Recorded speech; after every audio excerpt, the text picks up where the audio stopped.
왜? 갑자기 웃겨가지고.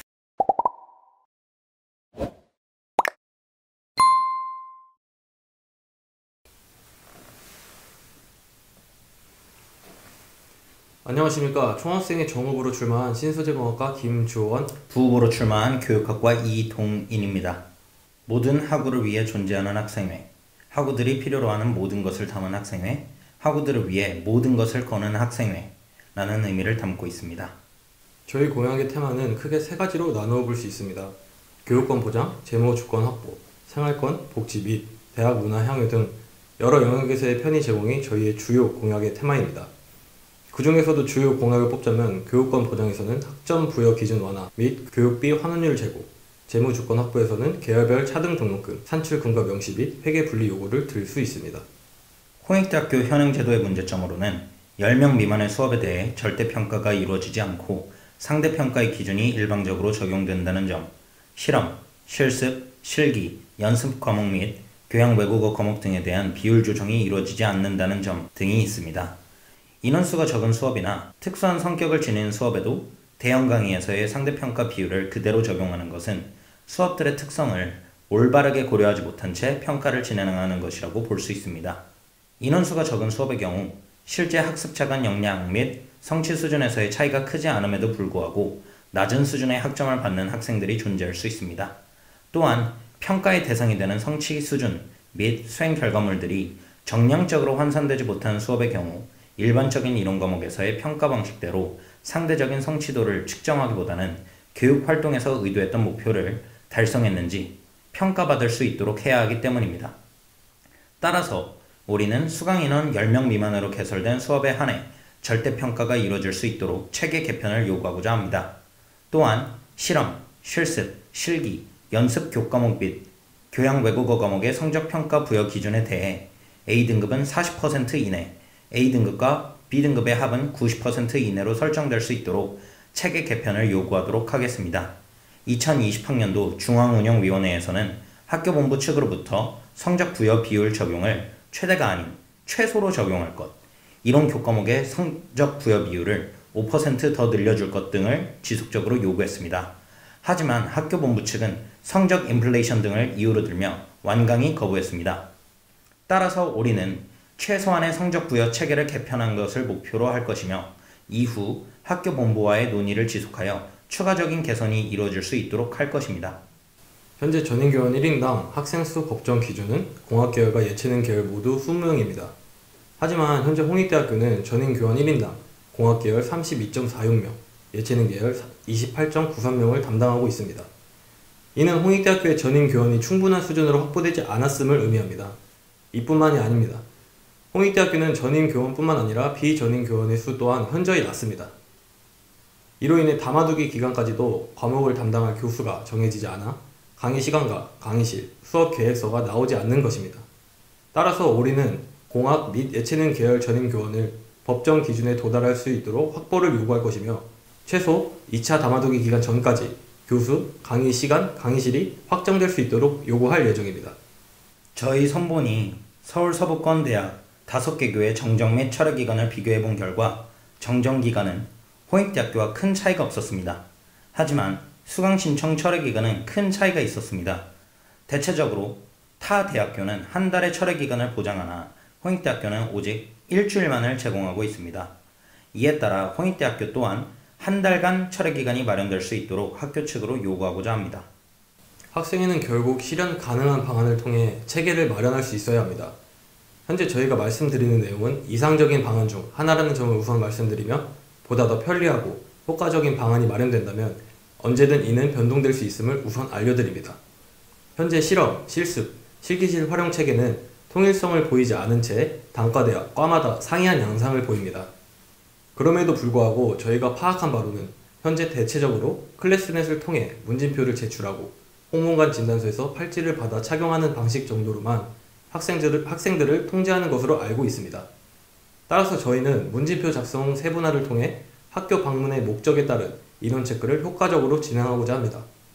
이는 문진표 작성하는 현행 제도에 비해 코로나19 확산 방지 및 통제에 효과적일 것입니다. 또한 이 내용이 타당하게 준비된다면 사용시간은 자연스럽게 연장될 수 있을 것이라 생각합니다. 추가적으로 말씀드리자면 KT텔레카과의 연계하에 실험, 실습, 실기실 앞에는 QR코드를 체크를 해야만 들어갈 수 있는 방안도 마련할 수 있을 것입니다. 또한 실험, 실습, 실기실 사용 체계 및 절차를 보다 간편하게 중앙 통제 방식으로 일원화하여 마련하고자 합니다.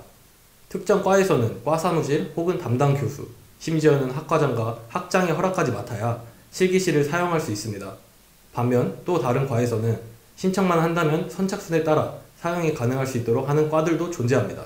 보다 안정된 방식으로 통제가 이루어진다면 실기실 이용에 있어 편의성도 보장될 수 있을 것입니다. 따라서 저희는 건물 개폐 시간에 맞춰 평일과 휴일 모두 오전 9시부터 오후 11시까지 사용 가능케 하는 방안을 가장 이상적인 안으로 생각하고 있습니다.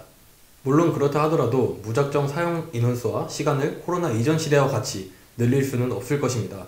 실제로 이전과 같은 체계로 회계한다 하더라도 그 상황 속에서 코로나가 확산이 될 경우 학생들은 추후 이용에 있어 더욱 불편함을 초래할 수 있기 때문입니다. 그럼에도 불구하고 이러한 불편한 환경 속에서 사용할 수 있는 방안을 해당 단위들과 마련하고자 노력할 예정입니다. 차등등록금은 계열별로 소요되는 교육비가 다르다는 것을 이유로 1986년 대학교육협의회를 통해 교육부에 건의하여 수용된 것입니다.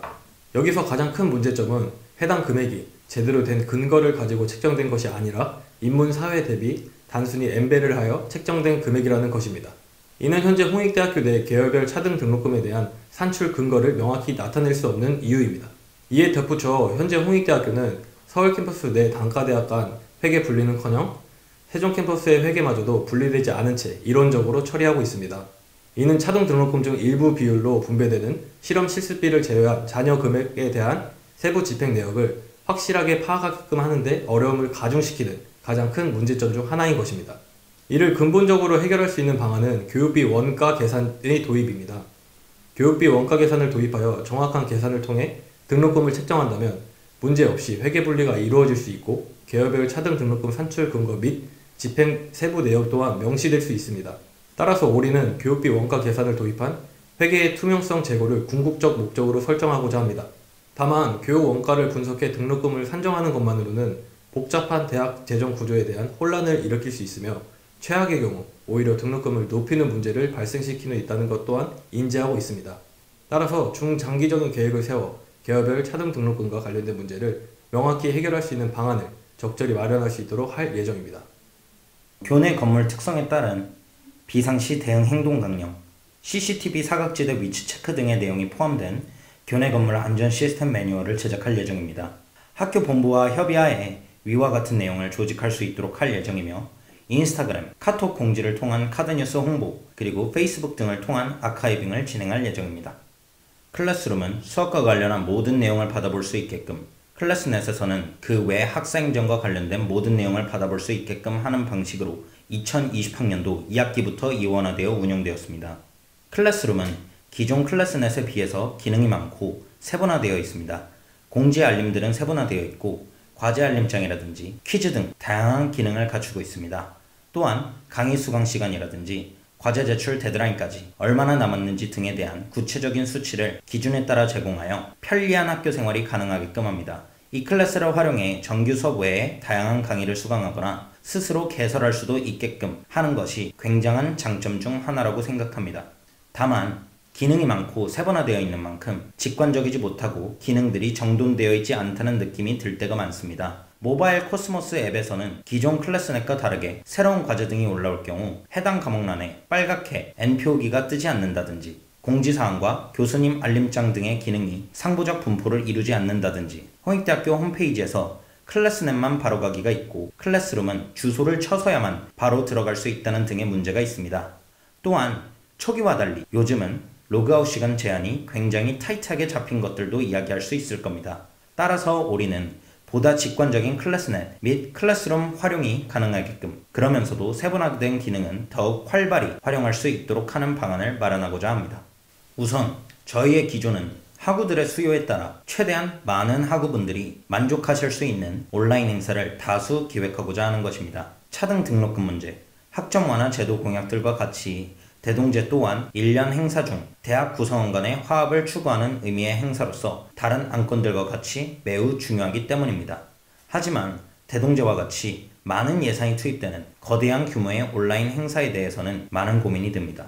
코로나19 확산 추세가 어떻게 될지 모르는 현 상황에서 미숙하게 대동제를 진행하는 것은 오히려 의미 있게 쓰여야 할 예산을 낭비하고 학우들의 건강을 위협할 수 있다 생각하기 때문입니다. 따라서 올인이 온라인 행사를 기획한다면 큰 규모의 행사 하나를 진행하는 것보다는 크고 작은 규모의 행사, 다양한 행사를 기획하여 다양한 대학 문화를 향유할 수 있는 최대한 많은 학우들이 만족할 수 있는 행사, 그런 행사를 기획하고자 합니다. 모든 학우를 위한 열려있는 자세와 끊임없는 소통, 문제 상황에 대한 신속한 대응책 마련, 여러 가지 경우의 수를 모두 고려할 수 있는 태도, 다양한 변수에 대응할 수 있는 유연성. 이것이 바로 올인의 철학입니다. 모든 학우를 위해 모든 것을 담다. 모든 것을 걸겠습니다. 올인이었습니다.